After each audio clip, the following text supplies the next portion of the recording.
There you go. Thank you. Well, welcome, my friends, to the show that never ends. Come on in, come on in. Thank you so much for attending meeting number 15. I can't tell you how much it's appreciated, your attendance and your input. So thanks again. Any comments from the mayor this evening? None. Okay. Melanie, please roll call here. Uh, Vice Chair Loyal, Here. Member Avery, Member Baker, Member Beatty, Member Boomer Schlegel, Member Boren, Member Clark, Here. Member Clayton, Here. Member Coleman, Here. Member Depler,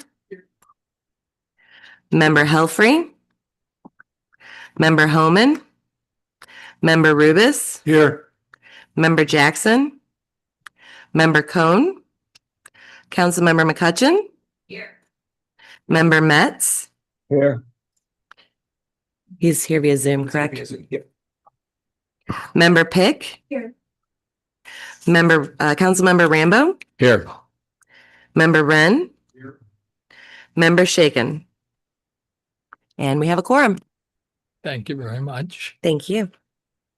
At this time, would you all please join me in the Pledge of Allegiance? Pledge allegiance to the flag of the United States of America and to the republic for which it stands, one nation, under God, indivisible, with liberty and justice for all.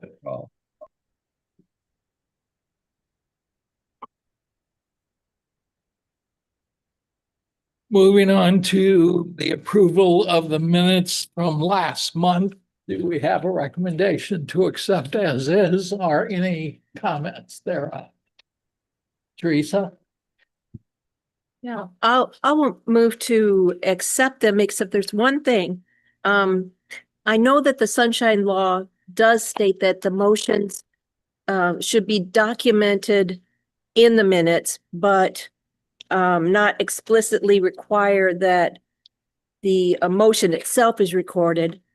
But there's one, let me see if I can find it again. There's one clause that I would ask that we add, if possible.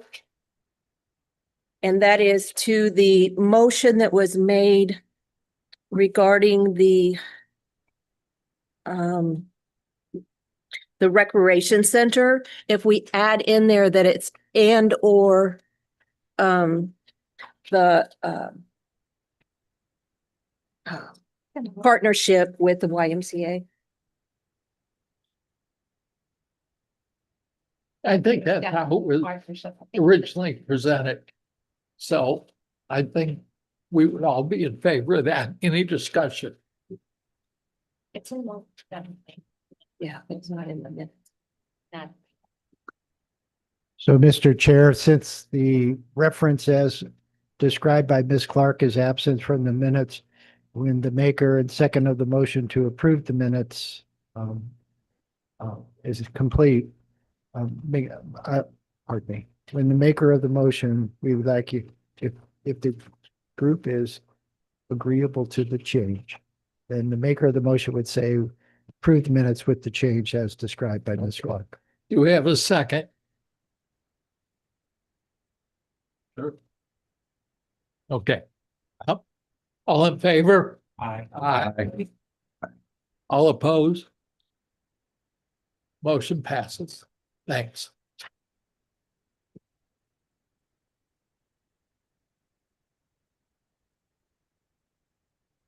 Joe?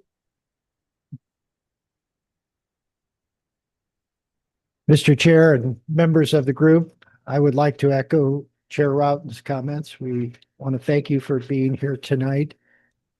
Obviously, as you know, if we don't have enough of you, we can't do business. So your role is always critical and should never, ever be underestimated. So thank you very much for your attendance. I do want to thank those that brought treats tonight. We have a special from Miss Boomer Schlegel, so thank you, and as always, Miss Call. So yeah, if we do anything, we have nice snacks as we talk, so and we appreciate that as much as anything. So thank you again.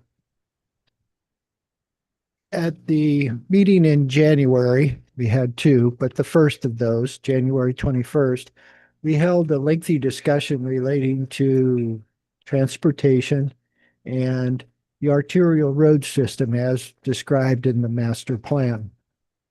As you know from conversation we held that day, January 21st, the original crafters of the master plan felt it imperative that we define the arterial road system. First, because there are special provisions associated with arterial roads in terms of how we fund them, maintain them, and then the department also mentioned we have special provisions in our zoning ordinance for properties along arterial roads relative to signage and setbacks and things along those lines. So arterial roads are important. I also kind of alluded at that time that as part of the incorporation, one of the departments at St. Louis County that was very adamant about not supporting Wildwood, regardless if it was in their best interest or not, was the Department of Transportation. And as the clock ticked towards September 1st, 1995, and the incorporation was to occur, for all intents and purposes, the Department of Transportation started pulling out of the city of Wildwood before that date. So there was some apprehension about what would be their next step. As part of a voter enacted authority, St. Louis County can designate roadways for arterial purposes and then control access, improvements, etc. And that was a concern to that group that formed the first master plan advisory committee. And so oftentimes the thought was if we designated arterial and do the necessary steps to ensure our arterial road system is protected, that's the approach we should take. So as we found when we went through the list of streets, West Glen Farm, Thunderhead Canyon, those kinds of streets may not normally be thought of as arterials, but they do provide connections between other collectors and arterials. So I think there is a bit of caution to all of this. As the discussion concluded, Mr. Brown, our expert, was asked to help the group members understand what an arterial is in many ways. And so with Mr. Brown's assistance, we have prepared tonight for you that definition. And so I'm going to yield the podium to Mr. Brown and kind of let him go through that list that he's developed. The goal will be is after Mr. Brown has kind of gone through the components, responded to any questions or comments, at our next meeting, we'll return back to that list of arterial roads and reevaluate them based upon the new definition, if acceptable to the group. And then we can see if we need to keep, add, or subtract. Mr. Brown, I want to thank you for completing the assignment. And I do, before I forget, want to thank Robin, Melanie, and Travis for all their work today getting things set up. So thank you.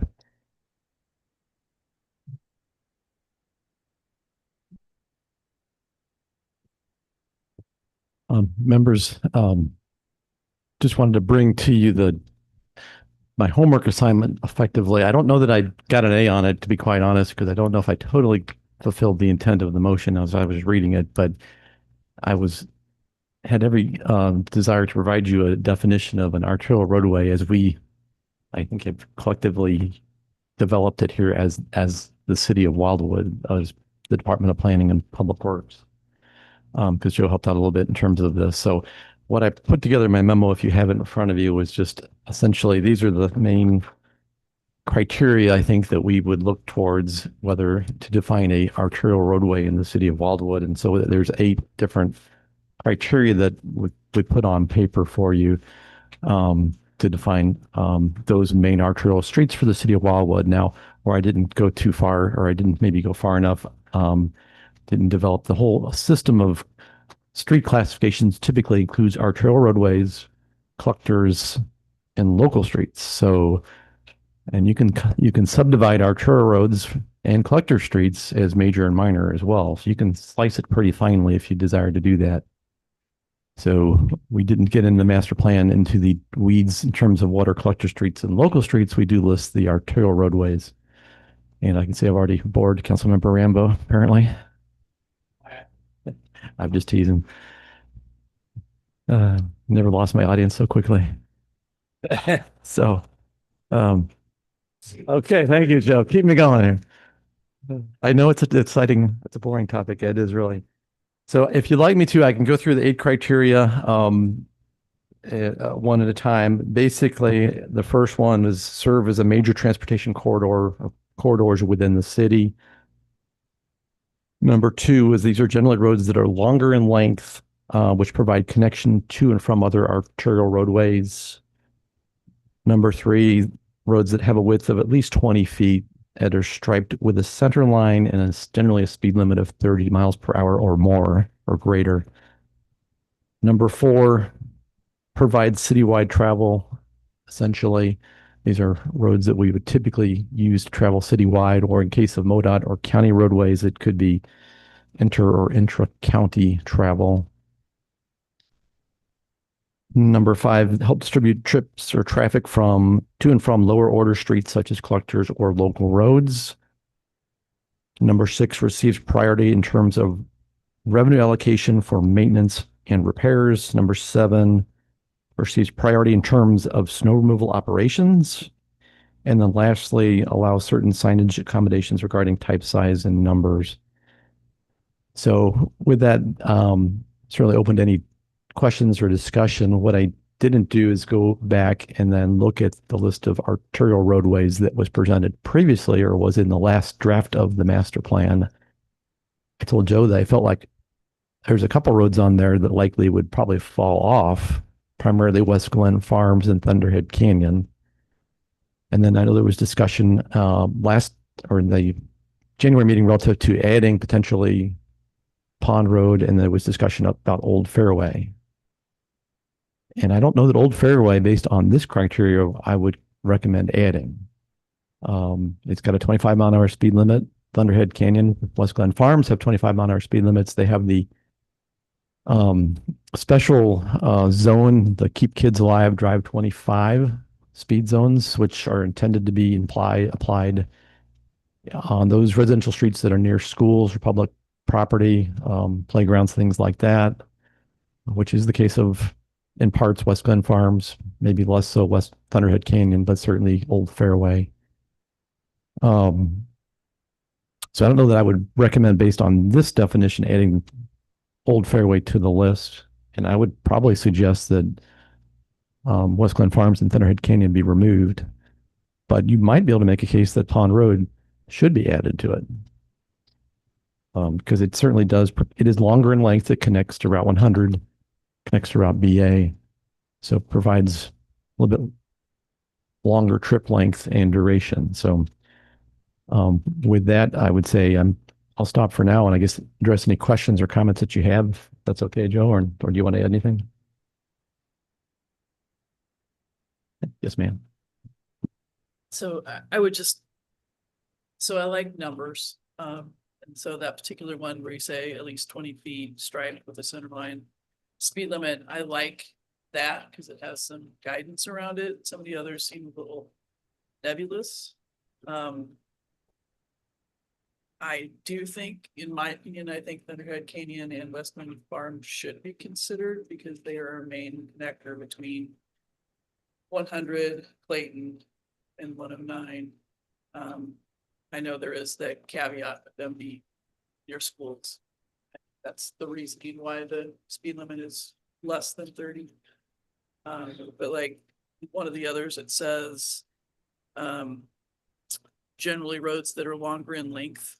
I mean, do we have any guidance on what you would consider longer in length? And I guess that's my question, or I guess that's my comment, that I'm a numbers person. So like any kind of, numbers associated with any of these would help.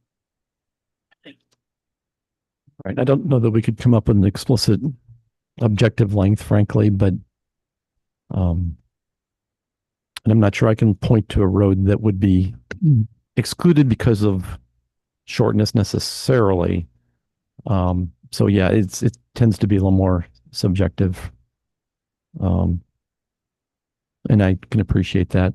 Pond Road again, I don't know the exact length of Pond Road. It must be a few miles long. If it was half the length, I'd probably say no, but it's certainly long enough that I would think it would be in that category, but you could probably argue it either way. Mr. Chair. Is Melrose on that list as an arterial? Okay, but you would not recommend any change to Melrose? Well, I mean, my recollection was that the only section of Melrose was the section that connected from Allenton Road to 100. It wasn't the remainder of it. If you would drop off West Glen Farms and Thunderhead Canyon, would you see a change in their snow removal priority?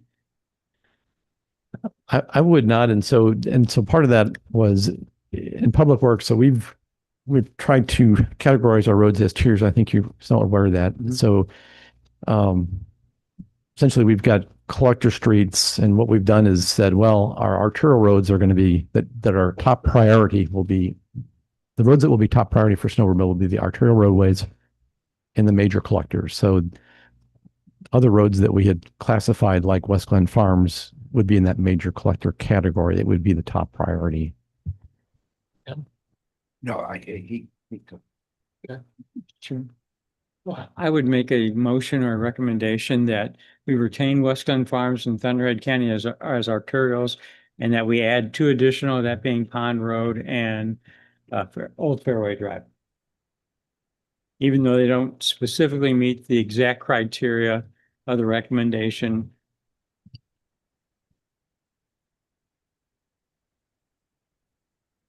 How would the group feel about taking them one by one and taking votes one by one? Rob? Rick, is there possibly a traffic component that like a direct traffic count that you can add to the criteria? Because I don't see that on your memo here. No, I didn't include that. I thought about it.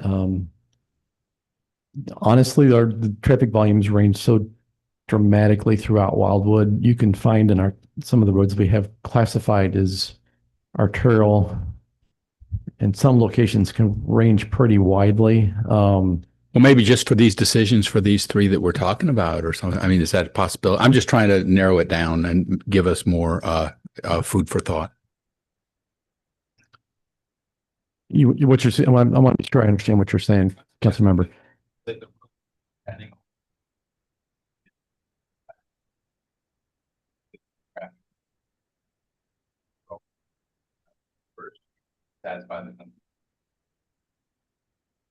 Well, I can certainly provide, I think I have traffic numbers on pretty much all of our arterial roadways. I don't know that obviously I didn't bring that attention to my memo or make that available to you right now. We could provide that at a later date. Some of those we could probably look up pretty quickly. But again, when you look at, especially when you look at pulling an Old Fairway and a road like that, your volumes are going to vary pretty significantly. So it's hard to be strictly objective about those kind of things. It's kind of like it's going to have to be subjective. You're going to have to say, well, it meets this more than that, but overall it does tend to fit. At least that's been my experience.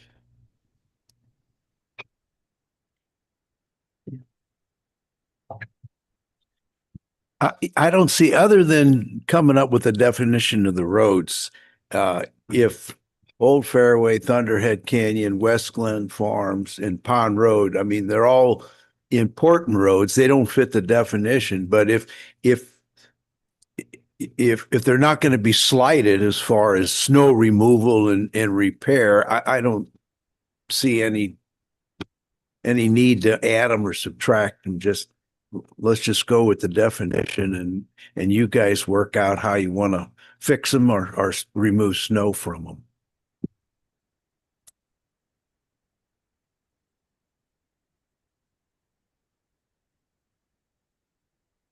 Any more discussion? Okay. Yes, ma'am.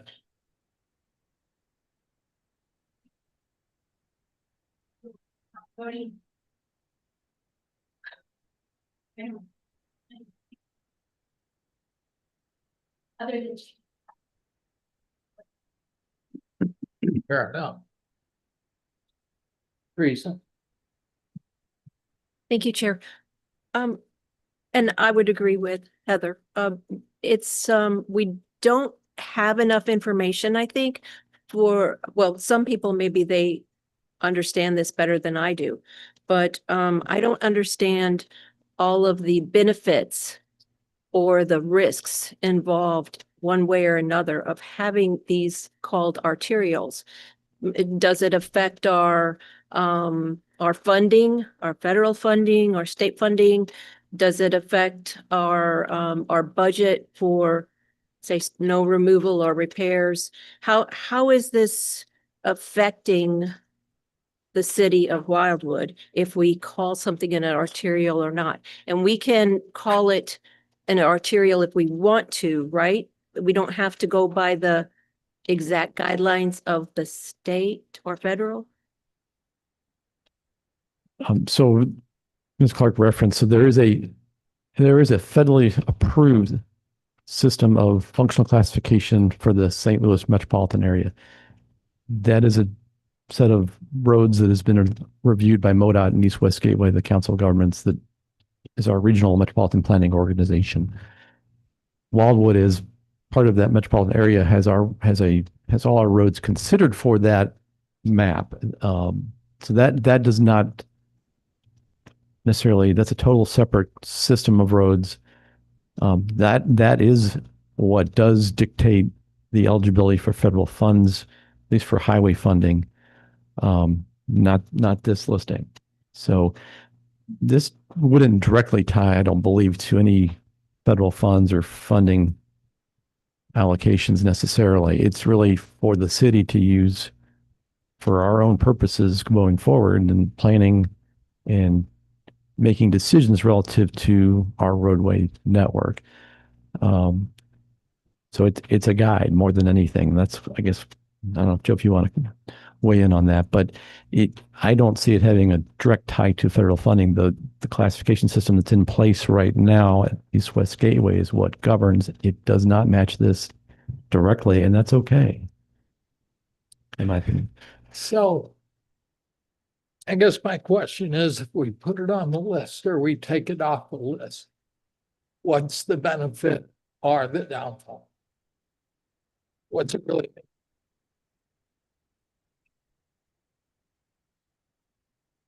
Well, Mr. Chair, I guess I would reference the definition.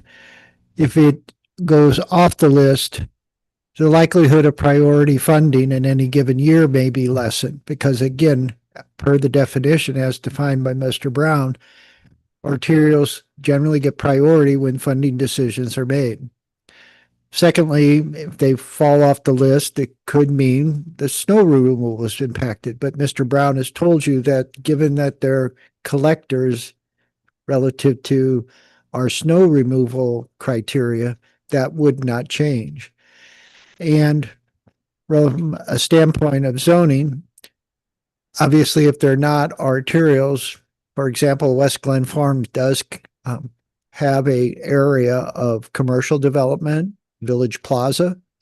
And so signage requirements may change relative to that particular center and the property.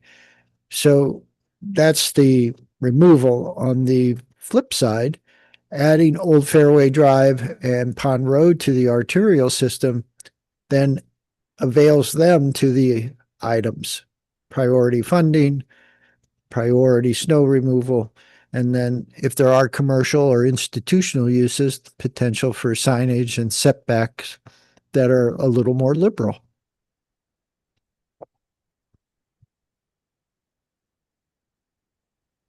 When we have a snow and Rockwood closes down, does that have an effect on your snow removal plan? I.e., we don't move up. I mean, we don't give any priority to like Old Fairway that has the school on it, or West Glen Farms that has a school on it, or No, it doesn't really have any direct impact on Okay. us. And I guess, if you don't mind the issue of funding, so I don't want to give you the impression as we make decisions about roads to resurface or potentially repair, certainly this could have a bearing to say, okay, if we're comparing two roads of equal value, if one's an arterial and one's not, that would give us an indication that maybe we should move forward with that repair first, and maybe that should be part of the budget for next year, say, the other road. So that would be an example of it. May have an impact on funding, maybe not so directly, but it would allow us to make those decisions as to what road would be more important or the priority. Go ahead.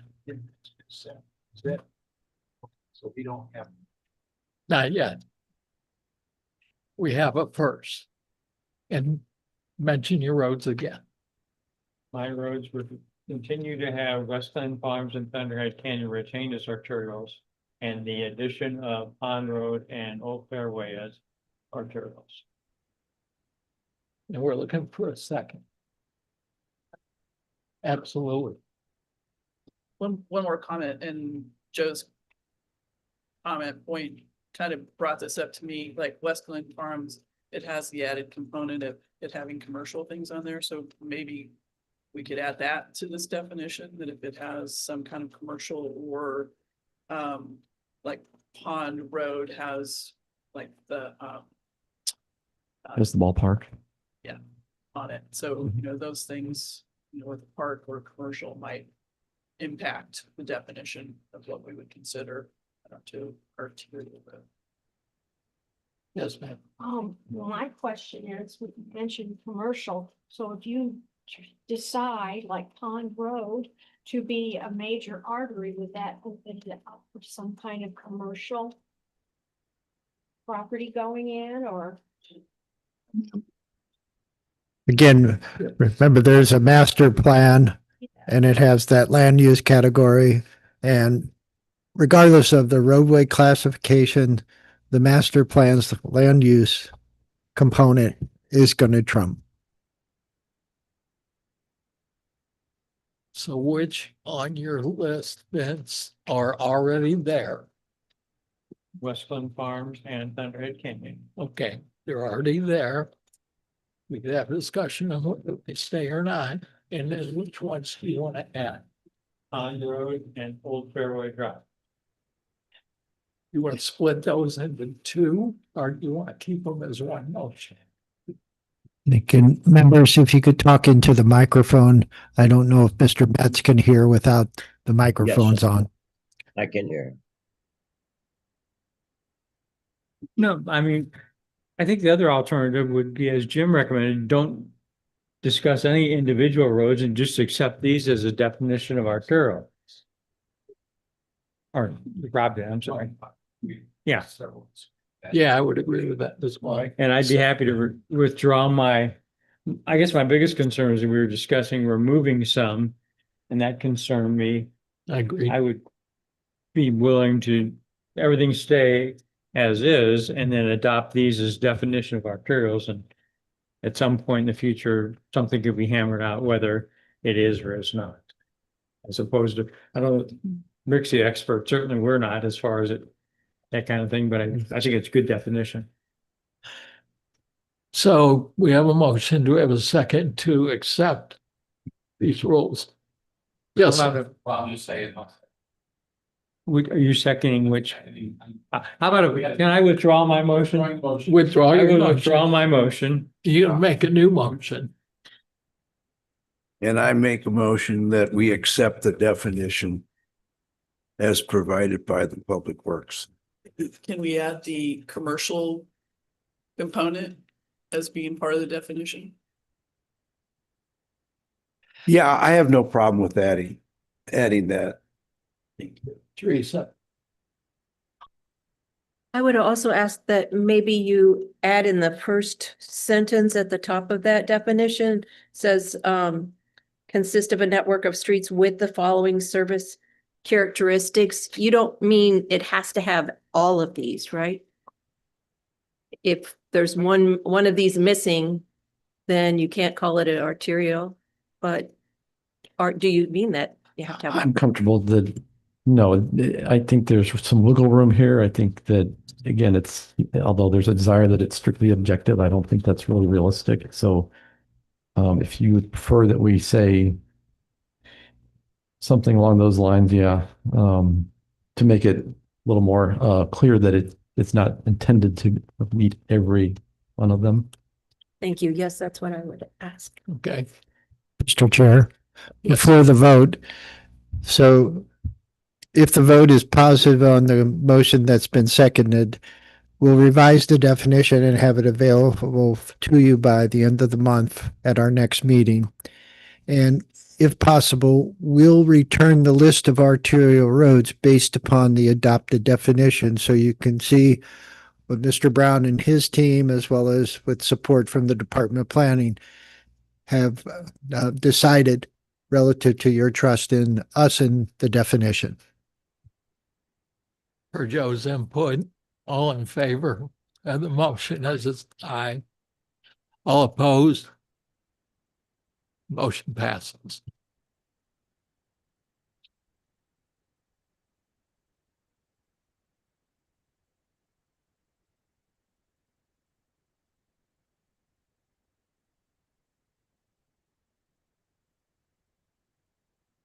Thank you, Mr. Chair.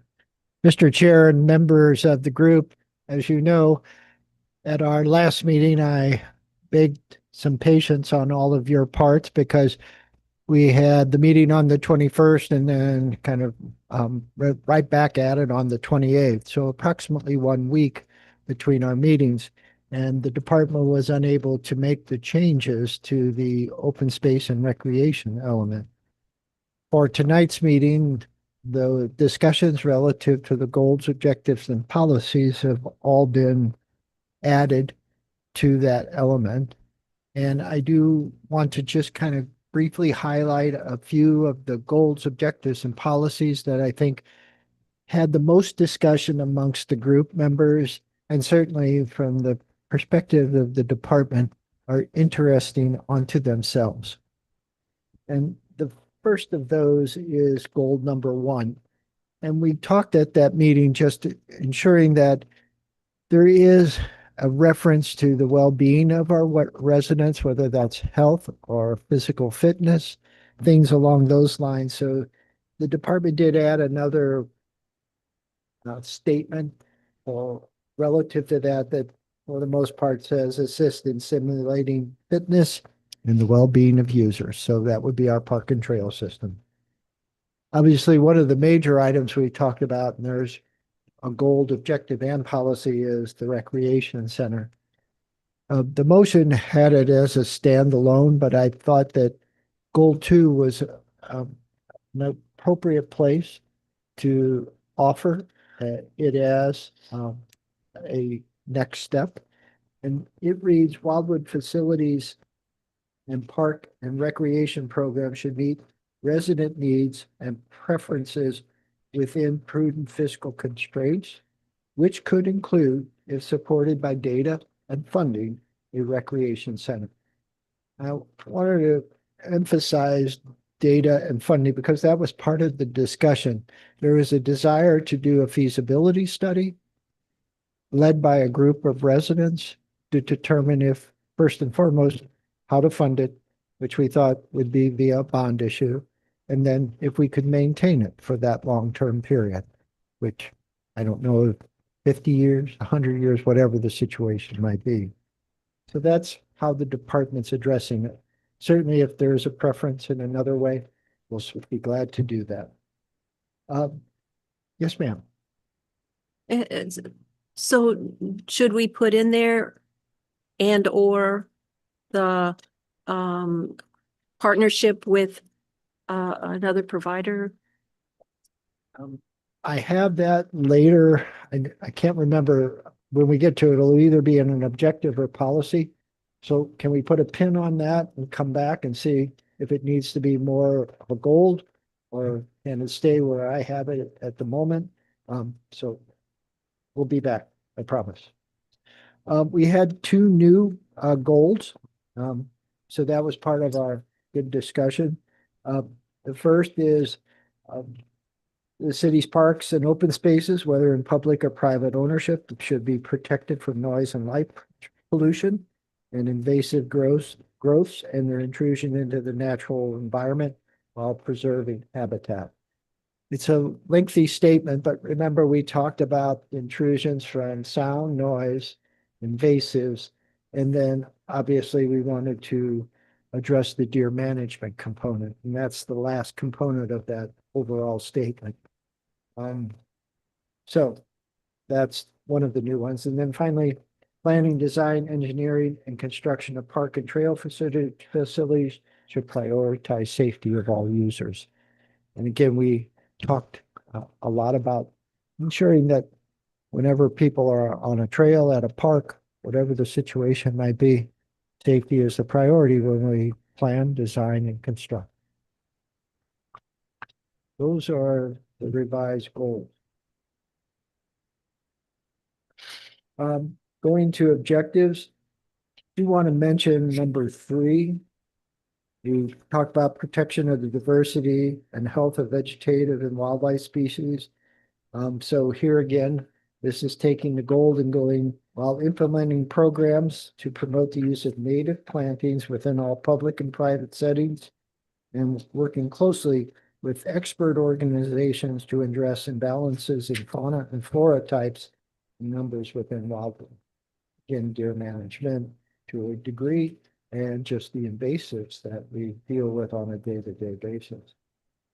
A new objective that was supported by the group, again, connecting Al Foster to Route 66 State Park and beyond. And another new goal, inventory where practical and feasible and employ best practices for safety enhancements and feeding from the gold. And then from the perspective of the department, we had other objectives, but I felt those were the major ones to be identified. Moving to policies. We talked about policy number 1. And we recognize that funding is a key component to continue the world-class system of parks and trails we've started. And we need, at least from the perspective of the department, reading into your conversation and discussion, including educational efforts focused on the state legislature to fund acquisitions of additional properties on the boundaries of their existing facilities in Wildwood. That would be Rockwoods Range, Rockwoods Reservation, and Battler State Park. Opportunities to purchase ground around those have come and gone, and the parks have stayed static. And I think that's a miss on our part, and certainly the state of Missouri. Moving on, we talked about removing on policy 4 the word encourage diversity, and now it reads support variety and avoid repetition when improvements are considered within existing and new park facility. So give it more definition and clarify as requested. Yes, ma'am. Mm-hmm.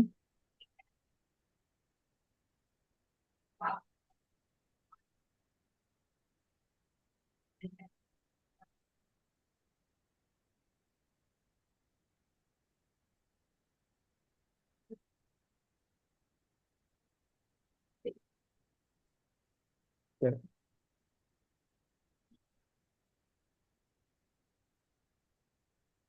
Certainly, if there's no objection on the group, we'll refine that up to address Ms. McCutcheon's suggestion. And then going to the final page of policies, number 5. Thought it was important, as the group mentioned, number 7, initiate and implement partnerships as the first step in any growth of programs or facilities with other entities that provide educational recreational, cultural, or community outreach programs. And then finally, in response to Mrs. Clark's question during the goals, explore the feasibility and funding options for construction and long-term maintenance of the Wildwood Recreation Center and/or potential partnerships or expansions of existing facilities to meet needs, i.e. the Wildwood Family YMCA. So again, I've summarized, and certainly as we walk ourselves toward the conclusion of this process, there'll be ample time to refine these, present them to the group, and create that consensus for the final draft. But we have a goal now that speaks to prudent fiscal constraint. I think that's the way it is, prudent fiscal constraints. That talks about data and funding for a recreation center. And then we also further that by saying if there is a partnership that's more feasible, less expensive, and certainly works to the benefit of both parties, that's a policy we should pursue. Teresa. Yeah, I was just thinking that the goal, maybe if it was a word other than center, a recreational facility or something like that, so that it isn't targeted on one or the other. A more encompassing word for that. If there's no objection to the group, we can certainly make that change. Taking a step back a little bit, we're kind of in this conundrum where we're stuck with this no more funding for 5 years kind of language. And if we even back up from the recreational center, I had a thought to maybe take a broader approach that says develop a long-term value stream to facilitate the funding of current and proposed recreational facilities. Does that make sense, or is that too broad? It's fine. It's what? I think it's wimpy. All right, so put some teeth in it. Well, I think the teeth exist when the existing one mentions the recreation. So I think, which I understand what you're saying. But we need a long-term methodology to pay for it, Yeah. and that we don't have. I had a, Go ahead. Rob. okay, sure. Two real quick ones. Policy number 9, what about the existing partnership with Ellisville on Bluebird on the swimming pool? Should that go in there or? That was eliminated this year as part of the budget discussion. But we were talking about it in the in Planning and Parks, we were talking about it in the same discussion that we talked about a recreation center. So I don't know if this is limited, i.e.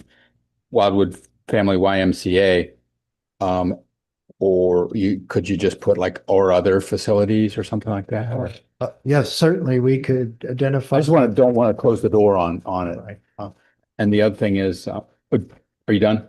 Yeah. Okay. The other thing is, objective number 6, the Arboretum hasn't been the Arboretum for 20 years. It's Shaw Nature Reserve. So if you could just make that name change.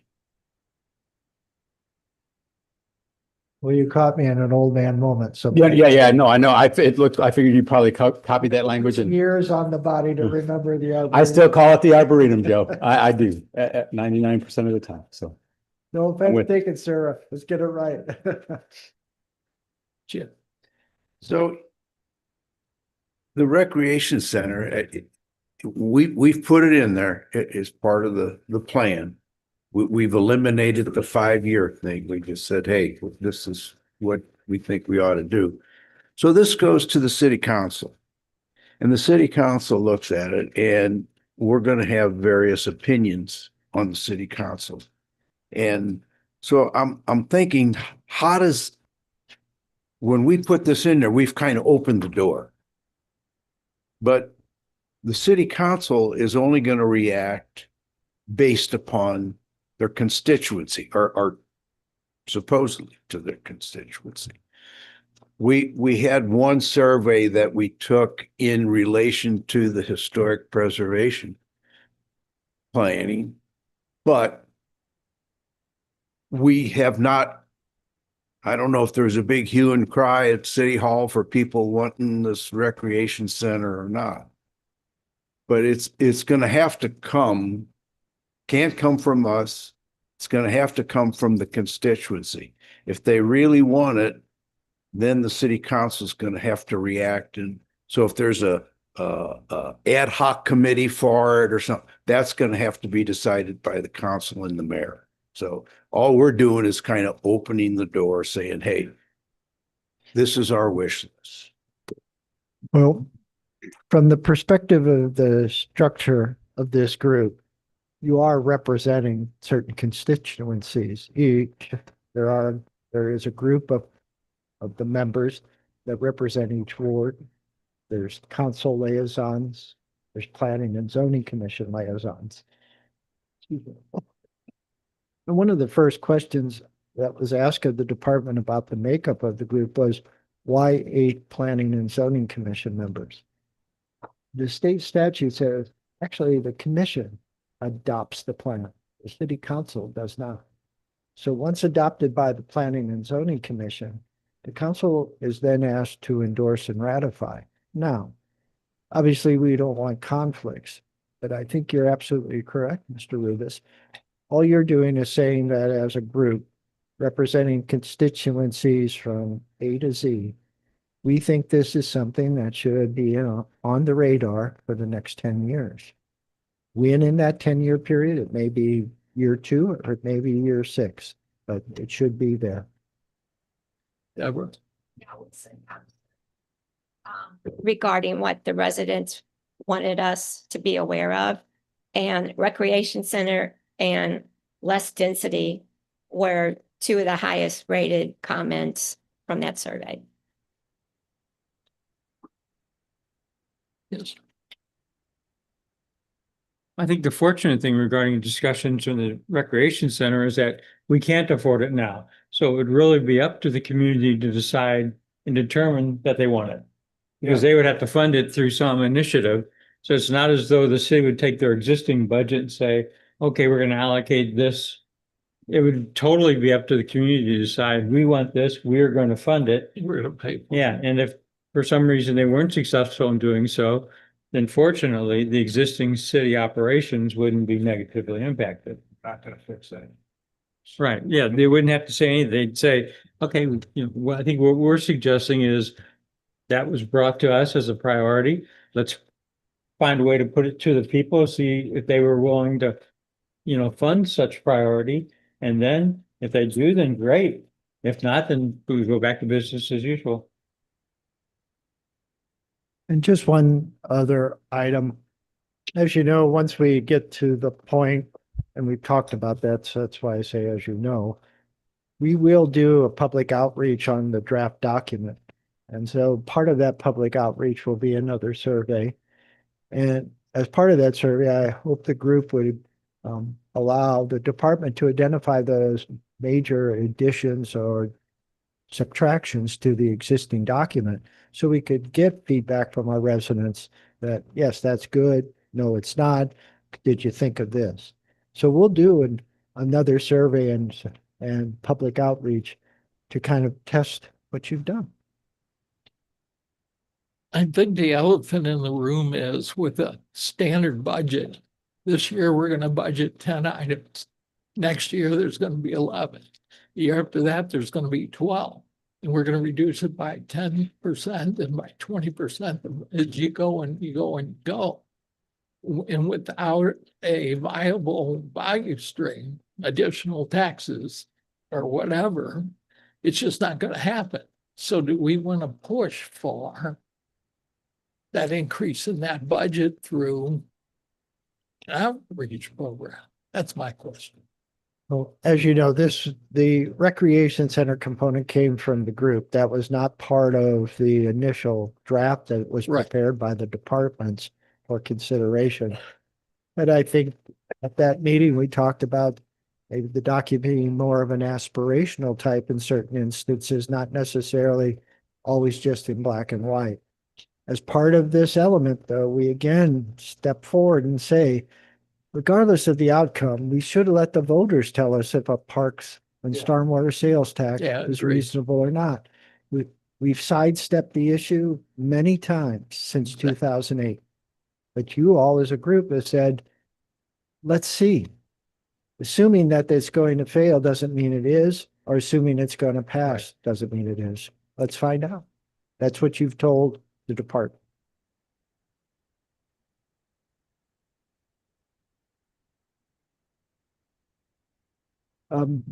Again, like most things of late, you got this information on Monday. So I would encourage you to review it again. And when we get back together in February, if there's anything that we as a group have missed, or if something that you'd like to add, we can do it then.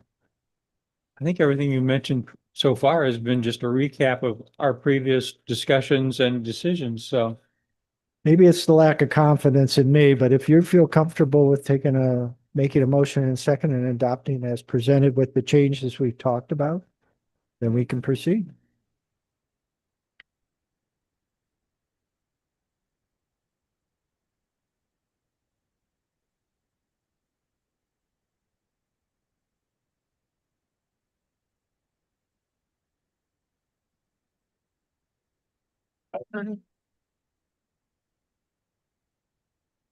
Thank you. And as always, you'll see it in its final form before we ask you to take a final action.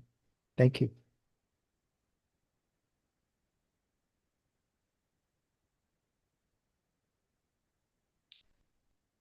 Mr. Chair, the next item is the economic development element. And Mr. Lee has joined us. He was at one time our economic development manager. That was a single hat, so to speak, along with the communications manager. I think now he wears three, the city administrator, the economic development manager, and the communications officer. So his input will be integral and valuable to what we go through here next. At our last meeting, we did start the economic development element. We got through the first three goals. I will tell you, I have not updated them, but I will go over what we talked about. The first goal was promote the town center as the city's core commercial business area. There was a request to kind of take out the first few words of that, start the goal with promote, and then obviously add the Chesterfield Valley as a part of that statement. So that'll be addressed in the next version or publication. Second goal was retention of current businesses and the development of new enterprises should be a priority. That's when Mr. Shaken, who's with the Economic Development Arm in St. Charles County, talked a lot about just workforce management, quality of life, businesses move, relocated, affordability of housing. So there are some changes coming to that as well. And then the final goal that we reached at our last meeting was how do we offer economic development incentives? And this particular goal that's been part of the plan since 2016 felt the best approach the city could take is actually doing infrastructure improvements. What that does is lower the cost of development to developers. But while we're doing that, we also add pedestrian facilities, trails, and new roads for access into and out of town center and our other locations. That's a summary where we left off. Goal number 4, develop strategies for the city so tourists, recreational enthusiasts, and residents of the St. Louis area recognize it as a regional destination point. So I think it's important to recognize that Wildwood is unique in many ways. You think tourism, maybe that's going out of town, but we have facilities many locations don't have, such as the retreat centers, which offer a very unique opportunity in Wildwood. We also have a very large equestrian community, which offers opportunities that you don't see elsewhere in the region. And obviously, we just have a plentiful amount of open space, parks, trails, and other things for people to use. And so, as I say, The department had recommended that this be retained. There were no changes. As I mentioned at our last meeting, Tom Lee, our city administrator, had asked the Economic Development Committee of City Council to offer any comments they would like relative to the goals, objectives, and policies, and that's in the third column.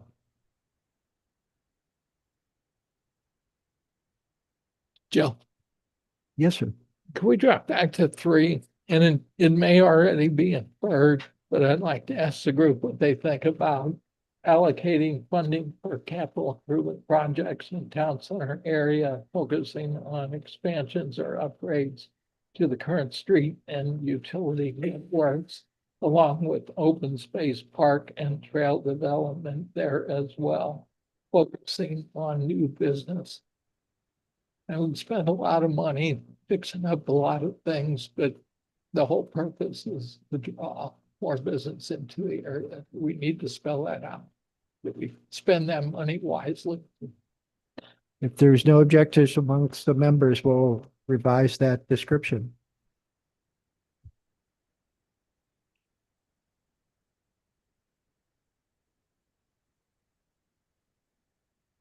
On goal 4 in developing strategies, I think one of the things we could really focus on is historic Route 66. That is certainly an asset that few cities in the area have. And you travel out west and it's a big deal that if a city's on Route 66. And even to the point where we could change Manchester Road to historic Route 66. And that would aid Google searches for people looking for restaurants or other venues. Mr. Rand, I'm going to ask Ms. Heath to step up to the podium. We had a meeting today amongst our business community just about that subject. Ah,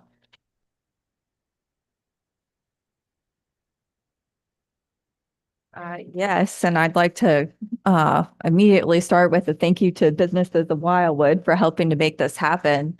But today we had around 40 attendees from across our business community and some of our key institutional actors as well, like the YMCA, talking about Route 66 and how we can celebrate the 100th anniversary of it through planning and coordination and cross promotion of all of our Wildwood businesses. And specifically, we were talking about potentially creating a Route 66 cruise event series through our Route 66 corridor that would draw visitors and families and residents to the corridor, offer live music, a classic car parade and show, have business specials, activities, et cetera, like many popular events that have taken place across the area and the country. So we're absolutely jumping on that Route 66 bandwagon. Yeah, I think that's great, Robin, and you've done a great job with that. Really appreciate all your work and the whole department. But along those lines, you know, I a long time ago, a few years ago, I was at a boxing match with August Bush the 5th, I think is the number he was. But I asked him, how is it that you market? What do you focus on with your marketing? And he said that you put your name wherever people are having fun. So without people even noticing it's there, like at the pond athletic field or at the parks, or you just put it there. So putting Route 66, just that it goes in the head of the person that I'm having fun, and that comes to mind. So just to think about, where would we put it? What activities do we have? All of our events that we have here, the concerts and the farmers market, just to have anything that we want to promote, to have little signs around that you see that as you're having fun. Thank you for the suggestion. The reason I thought it was important that you know what we were discussing today, excuse me, and Ms. Keefe just described, is that I don't want that particular effort to do just a snapshot due to the 100th anniversary. If we create momentum, if we create interest, I think it's critical that over the next 10 years, we continue to build on it. And I think that's a key component of this particular goal, is that if we have something, let's just not take it for granted. And if we do something that does generate a lot of interest, just because the anniversary is over, let's not give up.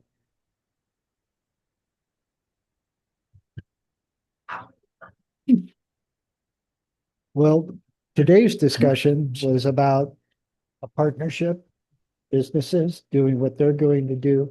And as city council, the council set aside $10,000 for our efforts to recognize the anniversary. Long term, that's a good question. Vince? Oh, thank you, Chair. On item number 5 on the existing, I would just, something for consideration, and after the St. Louis area will recognize it as a regional destination point, I would suggest perhaps we include and a vibrant hometown. Yeah, hometown. So, I mean, it's, in addition to all the other attributes, it's a great place to live. I'm sorry, what? Number 4? So it would read something akin to residents of the St. Louis area will recognize Wildwood as a regional destination point and a vibrant hometown. Michael? I'm going to throw something out here that might be a little crazy and controversial, but a strategy to get people to turn into the town center off of Manchester Road or 109 or even Taylor Road is, now that we seem to be moving towards electronic signage, maybe we could put a sign there at those entry points to promote things like coffee with the mayor, the concerts and the farmers market, so we can get those people to turn in to our city. Tom, what do you think? Yeah, I would, we always talk about rooftops and getting people to visit our commercial community. Fact of the matter is, we've got thousands of people that drive right past. If we could find a way to capture the people traveling past us to make that turn, then that's a nice resource right there. I don't know what the answer is, but it's like they're right there, With I your don't know, put a permission, cow in Chair. the middle of the road, make them slow down. I don't know what it is. Mr. Ling, you have some input? Yes, thank you, Chair. One thing that we could focus in on, and speaking of having that item that will attract folks to make that turn onto Taylor. One thing we can consider is the soon to be open Village Green. I think that was the primary purpose, and we could kind of codify and put down on paper, maybe even a goal that's associated with the Village Green to just keep building off of that, since that was supposed to be almost a beacon and hub for not only pedestrian traffic, but also commercial traffic that ties into another major goal that was on the 10-year plan and is still part of our capital improvement plan this year and part of a major initiative, which will be extending Main Street. I think when you look at across this country, the areas that see the most success, you see connectivity with roadways. When you have those cutoffs, where you have Main Street cut in half there, that is going to allow for more folks to take the scenic route, if you will, but also you're going to see traffic counts increase, especially for the park. So instead of having just the 100 or Manchester access there to Taylor, you'll also be able to turn off 109, which will take advantage of a whole nother class of traffic, which averages about 15,000 cars per day. Overall, I do think that'll help. I think a lot of the things the city has been doing has been it's moving in the right direction. I mean, if you look at it, you've got our Village Green that's opening. A playground's going to serve as a one-stop shop destination in the region. Those things tie together very nicely from the public perspective. But when you also look at some of the other things that have happened concurrently, we've got the apartment complex that's going in. I just want to kind of paint this picture so we're reviewing this element in proper context. The apartment complex will be going in, adding 188 units.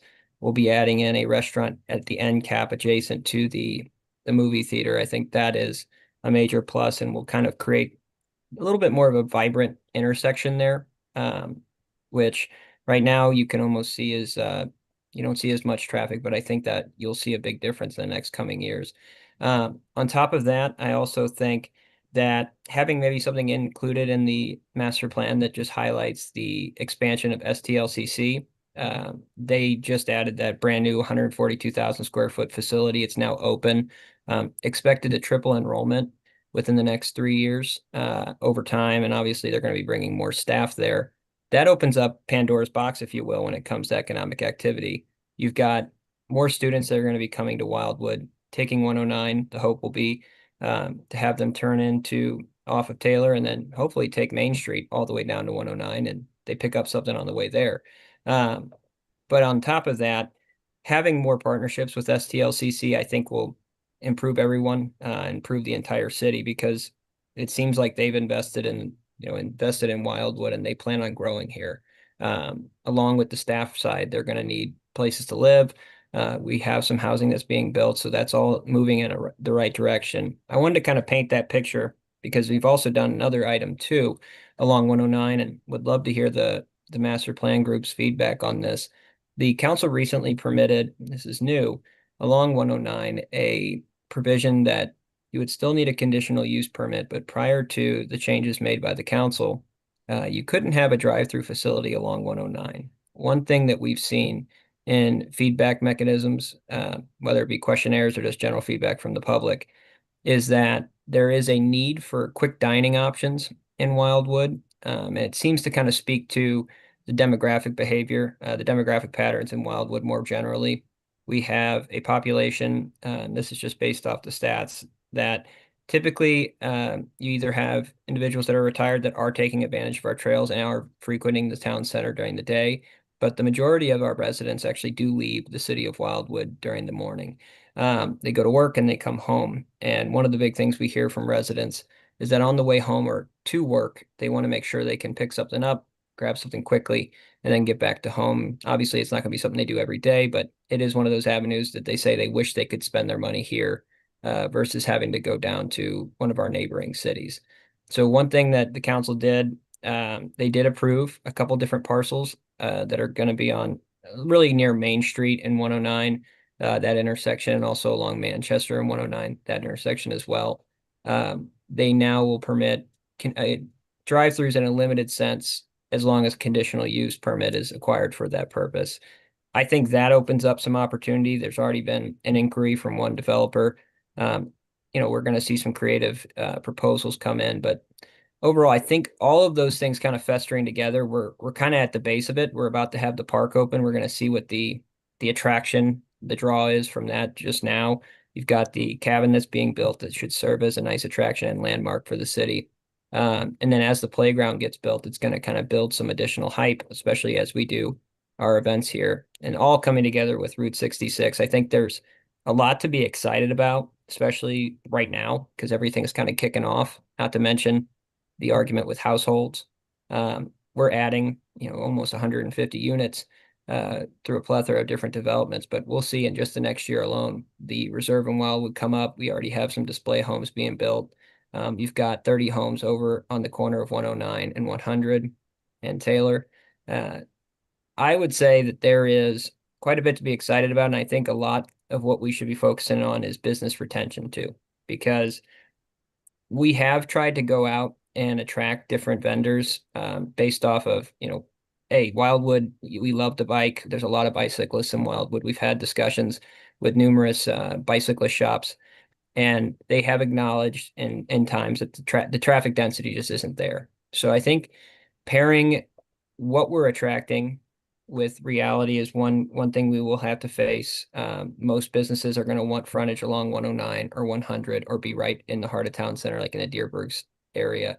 And then on top of that, I think we just need to be a little bit more, we need to be creative with how we partner with some of our existing community assets like the YMCA, like the STLCC, like Deerbergs, Chinooks, those plazas, because overall they're the ones that are going to be drawing the majority of traffic. And just something to keep in mind too, and I'm sorry to drop a lot of this stuff on you all at once, but something that's being discussed at the state level, which we might want to just include here, is that there has been discussions this year and in previous years, and there's actually a public hearing tomorrow down at the state capitol that would eliminate the sales tax component for local food. So what that would do would practically any sales tax that would be assessed to any food that you purchase from Deerbergs or Schnucks, if it qualifies for food stamps, that's how they've distinguished it, then it would be immediately not taxed. It would be done over a course of 4 years and slowly decrease to 0% as it gets to 2031 if the current law prevails. That would be pretty devastating for the city. We're obviously working with our legislative consultant, also the mayor and council have kind of spoke on this issue too. That is not necessarily supported by the city because that funds the majority of our operations. But I think that is just an important context too, that the state seems to be moving in one direction. We also have a couple other factors outside of Wildwood we just have to keep an eye on too. We've got a pool tax that we want to obviously retain. It helps us fund our operations day to day. That pool tax would be impacted by that state legislative decision. And then also you have a downtown section that's being built out by Chesterfield. Maybe there's ways that we can add some complementary features since we're never going to be the city that builds and has a commercial center like that. If there's a way that we can possibly support that and also support the residential homes that we have here, because really at the end of the day, I've always looked at it with somewhere like Chesterfield that those folks, our residents go out and spend their money in those cities, and then those residents that live in those cities actually come out and visit our parks. So it is a cooperation, if you will. But I think it's important to keep that in mind, especially as we start talking about this goal of what we want to see in the next 10 years. I think some easy ones to, check off the box would be extending Main Street, getting that project completed. I really appreciate what Mr. Vunich had mentioned about investing in infrastructure. I think that in and of itself is by far the most effective thing you can do if you want to kind of control what kind of development comes in. If you build the infrastructure, it does set the stage very well. And the same can be said for just enhancing our partnerships with existing vendors that exist here in Wildwood, have been a staple of Wildwood, and have doubled down their commitment. I think making sure we're fostering and supporting those folks through some of the mechanisms we already have, such as the business forum, our monthly meetings of the Economic Development Committee for feedback. All of those things can really help. And then if you add into that, maybe something here with the Route 66 idea of being able to have that community build up and cross promotion, I think a lot of that can go in and really help kind of start creating a little bit more of a cohesive ecosystem for, shopping local, which we've also done with a little sticker program. Hopefully you're seeing the Proud Wildwood Businesses signs that are being placed in the windows. But I know I just went over a lot of stuff, would be more than happy to answer some questions on any of that, but just wanted to kind of lay a larger groundwork as we start opening up this goal. Just to dovetail on what Mr. Lee said, and I am remiss for having not thought of it previously, the importance of extending Main Street can't be overstated. Should we revisit that in the transportation component, or do we put that? We certainly did. Not only would it attract people into our community another avenue, but it will keep our residents from being accosted as they travel on the current Crestview Drive. Well, certainly, I can't say how many times Mr. Brown, Mr. Lee, the Department of Planning, us four have talked about the importance of making that sharp connection of Main Street. Can we include that someplace? It is included in, I believe, our planning element as well as our transportation element. You need some water? No, I got it. Okay. But yes, it is of critical importance. And again, as was mentioned, for us, we don't have a property tax. We don't necessarily embrace development incentives. But the one thing we do and do very well is infrastructure projects. And that's a testimony to our mayors, city council members over the years, our city administrators, and our director of public works now, Mr. Brown. That's a key, I think. Years ago, this is many years ago, there was funding available from the state. And I think if you drove on any interstate in rural areas, what you would see is they would build a street with a cul-de-sac and call it an office warehouse district. And that they build it and they will come. I think there is some truth to that still today. Teresa. I haven't given this a whole lot of thought, but just Mr. Lee, what you were talking about made me start thinking we have the college here and we have people graduating from the college with certain degrees. Maybe we have something that we target, give incentives to businesses that would be go along with the degrees that they're offering so that we keep those students in after they graduate, they will stay in Wildwood. There's jobs available, there's internships. And we could definitely, I mean, with your permission, Chair, we can most definitely, now that's kind of part of the partnership component as well, is trying to connect those folks. And I will say St. Louis Community College does an excellent job at doing workforce development studies. They publish one every year. City, they usually are kind enough to send a copy over to the city for review. I've taken a look at it. That's actually what's guided their decision here to build their new facility. It's based off of really GIS studies, implementing that with aerial, so drone, surveying, nursing, radiology, all of those components are added. And that wasn't just done, paramedics do. I don't want to leave them out, paramedics and firefighter training. Those components weren't added, based off of just a willy-nilly assumption. They added those components because that's the job labor force needs that we're going to see in the St. Louis region over the next, 15, 20 years. So they're already setting the stage there. And since they are the kind of the local expert, if you will, in what workforce needs are going to be needed, community college is a great asset to lean on there. I think there's ample opportunity. I will say there are a lot of professional businesses we have here in Wildwood, such as, insurance companies, different consulting companies, tax companies.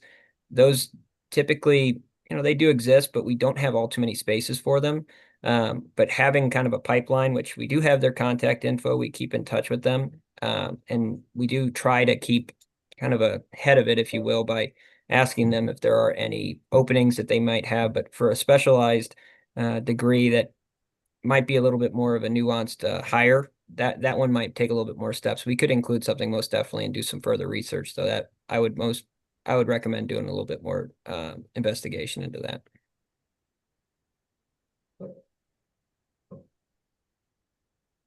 So Chief Loyal, I think your point was, how do we capture commuters on the major arterial?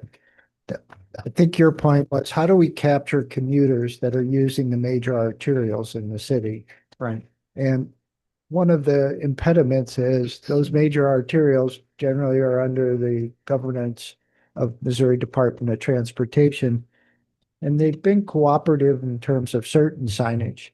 But I think signage is an avenue that we've investigated. We call it wayfinding signage. We've talked about trying to get more of that so people know what's in town center.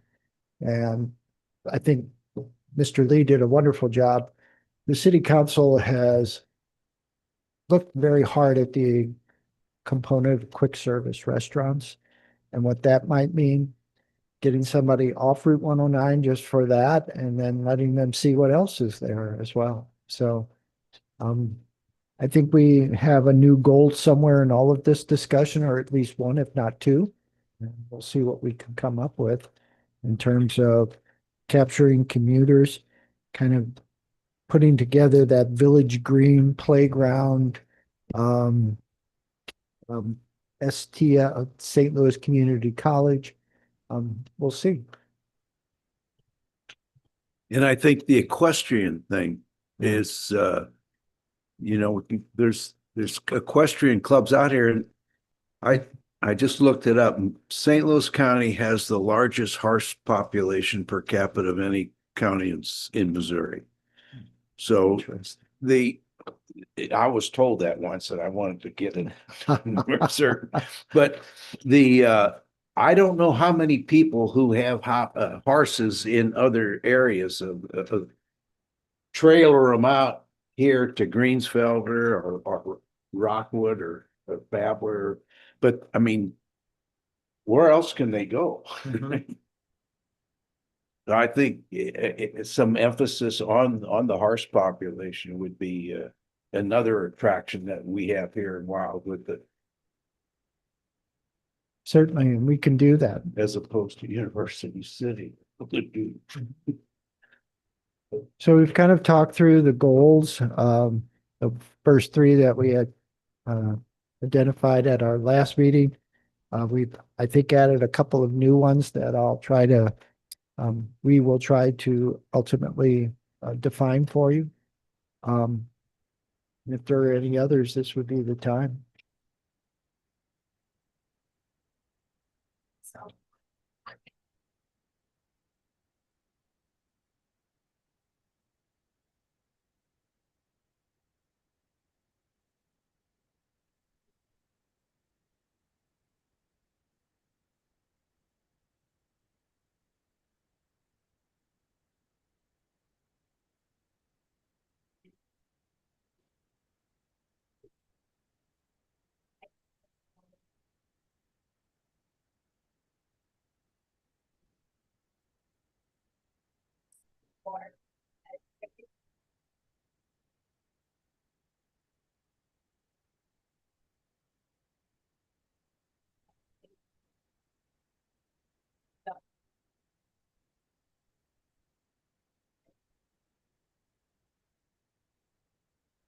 Well, if there is no objection, we'll see what we can come up with.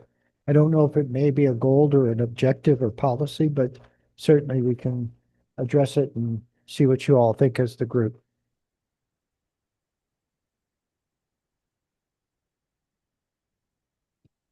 I had, I guess, one question. So in goal number one, there was no discussion of the Chesterfield Valley area, but I know in some of the policies and objectives that were mentioned there, I wondered if there was a particular reason it wasn't mentioned in the goal number one. It was discussed at our last meeting. I didn't have time to update it, so it'll be there, trust me. The group was very clear that town center is very important, but there's opportunities in the Chesterfield Valley for economic development as well. And I So guess thank you. another question about that is, we discussed, the large development where Chesterfield Mall used to be. It's really close to the outlet malls and Highway 40. So is there much effort in looking into, how we could dovetail into, pulling people from the new Chesterfield Town Center or whatever they're calling it now, and utilize the proximity there for some of them? Well, certainly it would be wonderful if we could get consumers, visitors, tourists from those areas into town center in the city of Wildwood. I know Tom's looked at that extensively. Any thoughts, Mr. Lee? Yeah, one thing, just a quick note on that, speaking of infrastructure and kind of setting the table, if you will.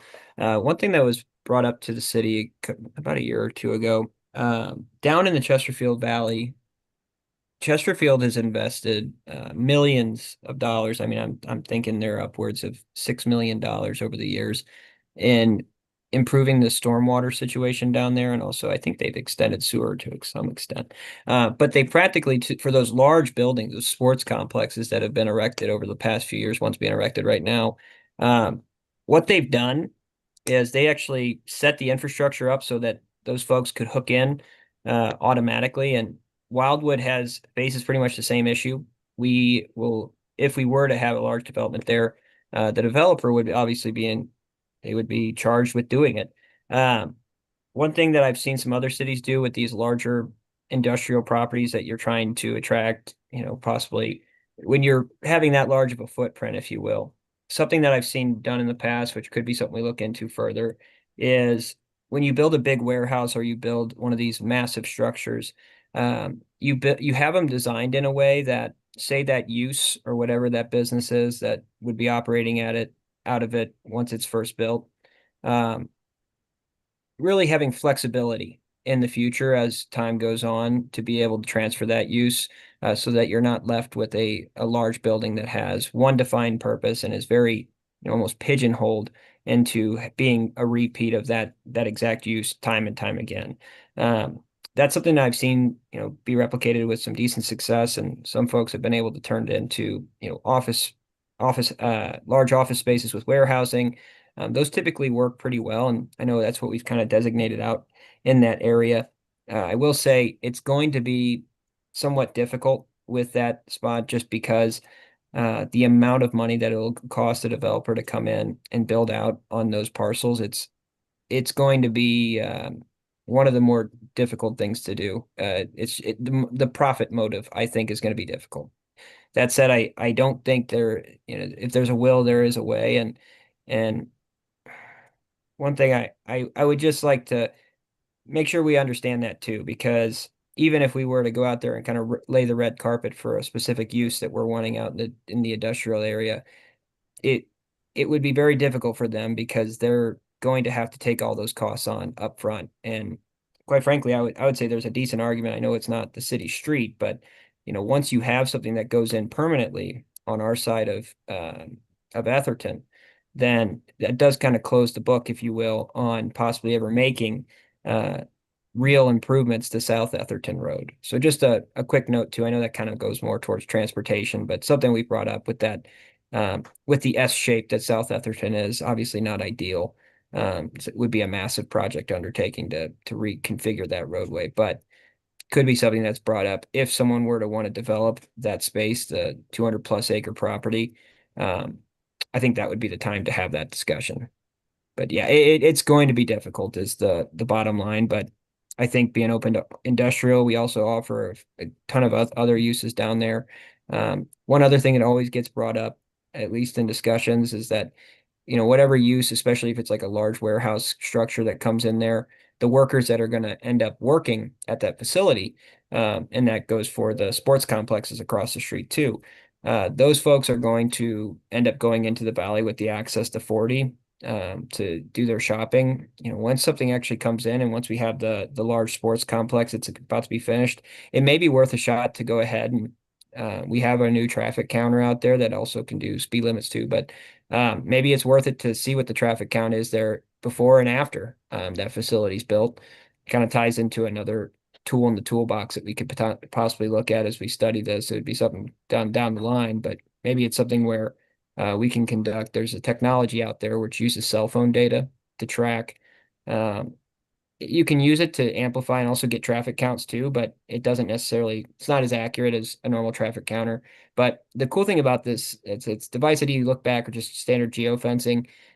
You can practically take any location on the map and actually say, if you have a parameter of time, you can say how many people, how many cell phones at least, were in that area over a specific period.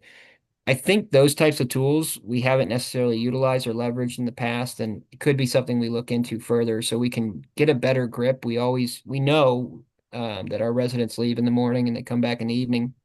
We know the traffic counts on our major arterials. We know what the general landscape looks like when it comes to where are the demographic opportunities and what are the true threats.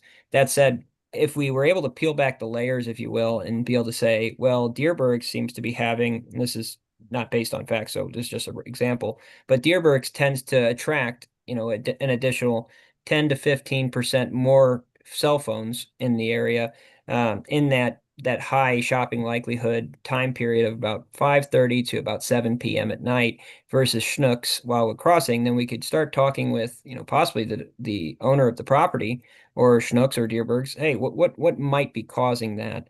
And it'll help us better isolate it. But I know I'm kind of moving away from the industrial area, but bottom line, it's going to be difficult no matter what goes down there. I think that um, it's just going to be a very expensive project to do.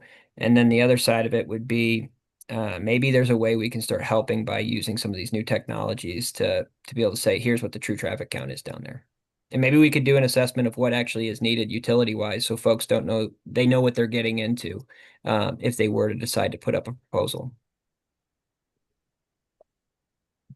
So Ms. Depler, I don't know how we overcome the convenience factor.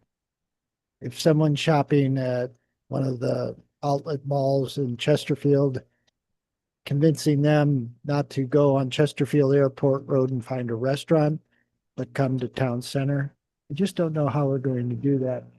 And I guess I have a different opinion of the South Etherton Road, the roadway that kind of snakes down from Route 109, Wild Horse Creek Road to the Chesterfield Valley. It's a great obstruction right now to truck traffic.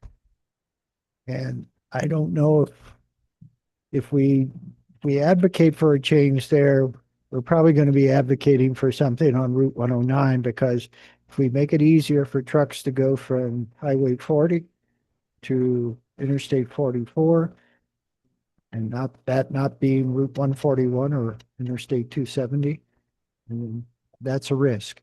And we've already said we want Route 109 to remain tame, so to speak, topical safety improvements, but protect the green belt, stop the outer belt. So I'm in no hurry to see that South Etherton Road change right now. I completely agree with that. I guess I just envision, with the golf course there and the new,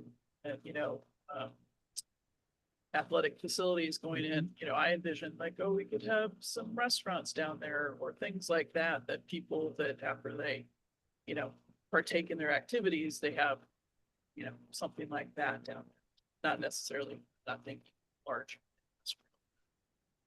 Yeah. And right now, it's kind of an interesting story. We still honor zoning that was approved by St. Louis County in the Chesterfield Valley area in 1970 and 1971. We've refined it, as you know, as part of the Planning and Zoning Commission, often require amendments to it, but we often still depend on what they initially authorized. And actually, you could do some types of restaurants and things along those lines down there. It's always been viewed as, if it's an industrial area, people have to eat, people have to shop, that kind of thing. Tom hit the nail on the head, though. There's just no utilities on that west side of North Etherton Road, which is the portion in Wildwood. And so when we do have conversations with potential developers, if they first ask, do you have water, sewer, electric, gas, internet? And we say yes, yes, no, no, no. Then they want to talk development incentives. And is that a TIF? Is it a community improvement district? Is it a neighborhood improvement district?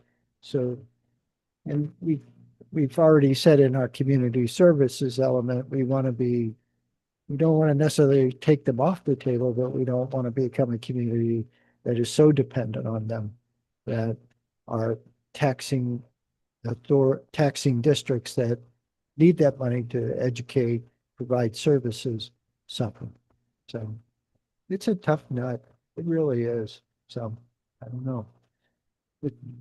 What I think, and it leads into the first objective, of promotional efforts for town center in Chesterfield Valley. I've been told it's 10 minutes to the Chesterfield Valley if I live north of Route 100. It's 10 minutes to Eureka if I live south of Route 100. If I live east of Route 109, I can go to Baldwin and Ellisville. The people we really capture potentially as consumers are those that live west of town center, like in eastern Franklin County and our rural areas. So from a promotional standpoint, how do we convince people to stay in Wildwood and shop, not go elsewhere? Some of it we can't because we don't have outlet malls or a Target or a Walmart, but where can we find that niche? And so the first objective is, let's do some promotional efforts to make sure people understand what we have to offer. and how maybe unique that is. Joe, Yes, sir. most towns across the country, as you travel, that are on major thoroughfares have the major thoroughfare, which bypasses everything, but then they very heavily promote the business route. And you can either pass the town or you can go right through town. How do we promote that right through town road? Yeah. And to Vince's point, opening up Main Street would be a huge part of it. And this has been done. Mr. Lee, Mr. Jacqueline, our former economic development manager, and others, we've tried to basically make consumers, residents, consumers, commuters understand that there are unique services and opportunities in Wildwood. It's how do we get them to basically not necessarily always look at the bottom line, but look at, oh, it helps our community, helps the local business, and it's something I need. So promotional. So the department is recommending we retain it. No change. Objective 2, organize and participate in outreach efforts among applicable business groups to foster interest in the town center and Chesterfield industrial areas. Businesses of Wildwood is a great example. They helped organize our roundtable today. Ms. Boomer Schlegel was one of our speakers at the start. So we understand the role that we play, and we want that role to be complementary to the businesses and those organizations that support local businesses. So the department is recommending that this particular objective be retained. Inventory and report. This is objective 3, inventory and report on town center area and Chesterfield Valley industrial areas, growth, investment, and business patterns on an annual basis to city council, business community, and the public. So I think what this particular objective is saying is if you have the details, you know with some assurance what your next step should be. And so the department in this particular instance is recommending, again, this be retained. We've kind of talked about this on multiple elements and tonight as well. Use the city's 5-year capital improvement plan to identify and support projects in town center and the Chesterfield and Valley industrial area to encourage new development within them. Again, it's infrastructure. It's something we do very well. We do, I think, both functional and safe improvements. And I think as an economic development tool, it's imperative we continue. And Joe, do you mind if I add one thing there? Certainly. I just wanted to add a nice example of, when function and form can kind of come together and make something pretty cool.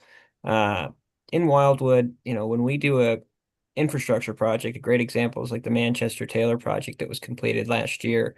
A lot of that was making ADA improvements. That was the key component of getting the federal monies that allowed us to carry out the project. But that said, what we were able to also do is, if you noticed, you saw enhancements to the traffic signals. You also saw some enhancements to the overall layout of the street with the markings for the bike lanes, etc., and crossing paths. One thing that is, you don't notice it if you're just driving around and you might not be paying attention, but if you look at the new traffic signals on Manchester Road, those are a really great example of how Wildwood is unique. They are some of the nicest traffic signals I've ever seen. They've got custom arm masts that light up, have custom lights at the top. And that goes to speak to our new urbanist principles that we try to follow day by day here. And we've gotten actually quite a few compliments from residents that walk town center all the time, and they might frequent Deerbergs or El Maguey or Panera, etc. That said, when we do a project, that's typically how we carry it out. And one other thing the council did approve was when the 109 work was done this past year as well, the council actually set aside some monies. This is a great example of capital capital monies being spent on, making those public improvements to beautify the area and kind of create that welcoming sense. Monies were set aside to make sure that the replaced guardrail that was getting taken down on 109 was replaced with black, powder black guardrail instead of the galvanized steel that can serve as a sharp aesthetic drift from what we typically like to see in Wildwood. And also the new signals at Shepherd in 109 and Strecker in 109, Clayton 109, sorry. Both of those were actually improved based off the funds that were set aside by the city as well. So we're able to kind of partner with some of our partners in the community, whether it be the state or the county. When they're able to do a road project, we end up usually boosting or beautifying it.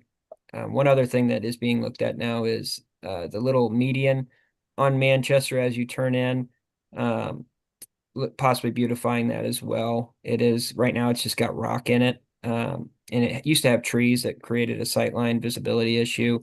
But overall, now it's just a bunch of rocks. We're going to look to possibly beautify that median to kind of serve as a nice welcoming face as you turn into Wildwood. But I wanted to just lay that out there because it kind of serves as a good example of how you can use capital funds to be able to beautify your area and also create the aesthetic that would attract, high class businesses, and also just the really, help satisfy our residents. It seemed like they respond very well to the better manufactured materials. So again, relative to objective 4, retain the good tool. Number 5, review on 3-year cycles and modify when needed city land use regulations, processes, compliance efforts to determine and ensure effectiveness of their respective applications. So more so than anything over the last probably 5 to 6 years, we've looked at commercial signage more so than I think any other community that I know of. We're always trying to find the right fit for our business community while respecting the principles and standards and guidelines of new urbanism.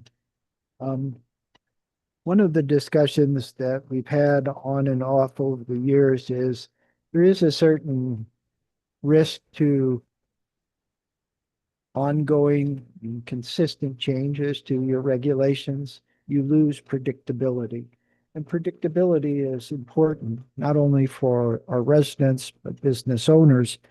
And so I would use the example, if we keep altering our sign regulations in terms of size and height, when a business invests in a sign, that's thousands of dollars.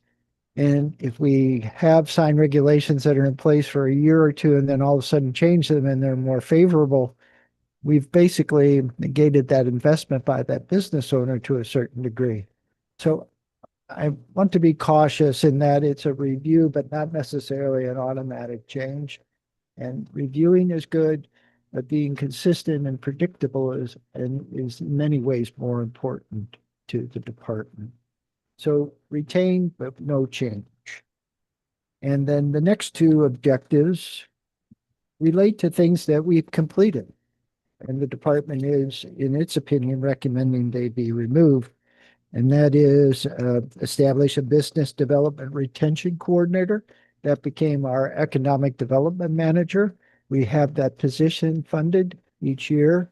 We've had 2 of those two individuals fill that position. It's currently vacant, but I know Mr. Lee is working on it. So we completed. And then also, we need to create a committee of city council for economic development purposes.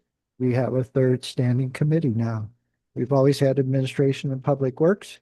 We have planning and parks. Now we have economic development. So that's been completed as well.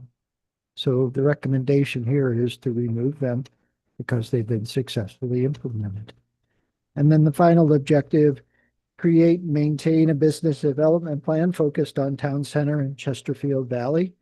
We have an economic development guide. One of the key responsibilities of the economic development manager is its implementation. And Tom has been working on its update as we do with any of our planning documents on a regular basis. So again, here, retain, no change. Yes, sir.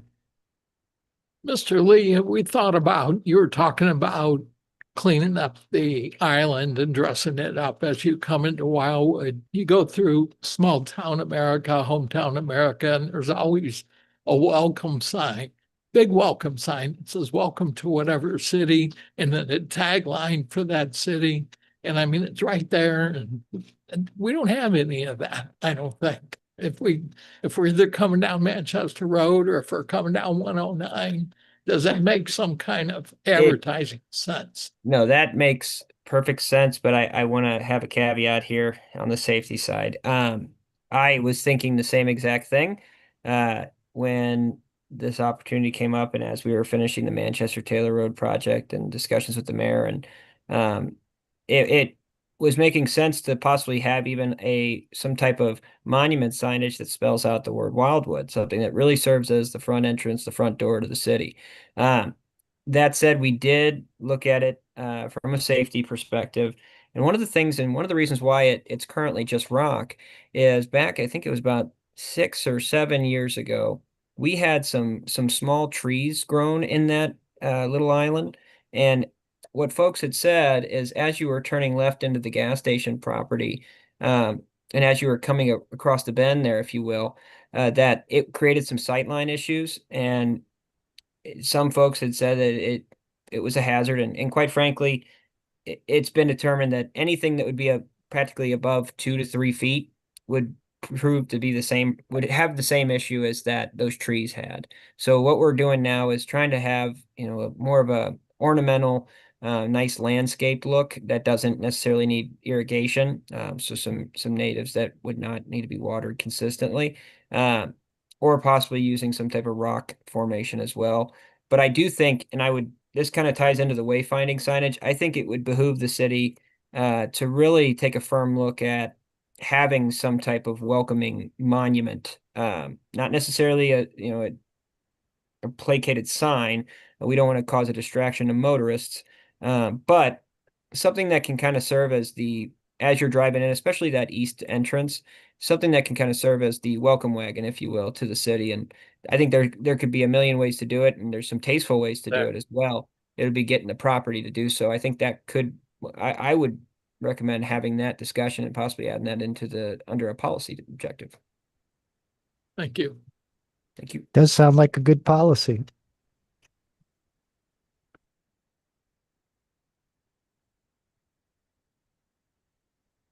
So, Mr. Chair, by my watch, it's about 8:20. We still have the long list of policies. This might be a good opportunity to conclude our meeting tonight. If we were to conclude the meeting, what we would have on the agenda for our next meeting would be completing the policies on the economic development element, having the revised arterial roadway list for your review based upon the definition that was approved tonight, prepared by Mr. Brown, and then the updated goals and objectives of the economic development element. And then, if time were to accommodate, the department would like to have drafts of the narratives for you to take home with you and review relative to the 6 elements. We have received some input from other group members, and so that would be the agenda. I just wanted to make one last comment about the last objective that we went over. If anyone wants to see this, I tried to find it. It's not on the website. This is the Julian Jacqueline. I would call it like a prospectus of the city, and it's really, really good. And I guess that's what Thomas is working on now to update. But just so if anybody wants to look at this, you're welcome to take it home or anything just to see what it's all about. It really will help us, I think, to give that out to prospective businesses because it gives all of the information you need about the city. And my one question was, what do we send out to new residents? Do we put things like this in the packet? We do not put the economic development guide. We do offer businesses opportunity to put promotional material, coupons. We have a lot of information about the city. Our points of interest map is included. which is always very popular. But we can provide you a list of what typically is in the new resident package. And oftentimes we provide to new businesses things that we feel are important to them. Some of the things relating to business licensing, signage, etc. So we try to welcome people with the information they need to know that we're a community that's full-faceted community. It's an omission that we didn't include the guide as part of the orientation materials you all received at the start of the process approximately a year ago. So we'll get the scanned version and send it out your way tomorrow. Thank you. And just one note for, a plug for the Route 66. Wildwood is just bold on the bottom of the new Route 66 magazine that just came out. It says Wildwood across the bottom. Yeah. I don't know if we have copies available, but we have the leader publications did a Route 66 magazine as a keepsake. Eureka Pacific and Wildwood I partnered on it. Ms. Keefe worked with those entities as well as the leader to basically, I think, do a wonderful magazine. We showed it today at the Route 66 roundtable and people were very happy with what they saw. I think Ms. Keefe rushed off to get some copies for you. So if we can, after we complete our business, if you want to just wait a minute or two, you can take one home with you. Vince had an idea of these welcome signs. Mr. Lee, what do you think about this? No, the Eastern Bridge. Reminds me of Welcome to Walt Disney World. Welcome to Wildwood. I'd love to get some signage on that, dude. And It we've would be talked, awesome. and we've talked to MoDOT till we're blue in the face. Their bridge? Well, it's in their airspace. Okay. So, Okay. Travis, any outside comments, please? Okay. Next meeting, Wednesday, February 25th. Do I have a motion to close? All in favor? Aye. All opposed? Have a wonderful evening. Great comments. Thanks for all your help. Really appreciate it. Thank you. There was 5 or 6. Mr. Ren is the maker. Okay. And Joe, please pass along to Mr. Brown. We really appreciate his input. He really jumped on that. He's a big help. I certainly will. And like I say, I think he did a very nice job of simplifying something that can be complex. So we appreciated it. Thank you all.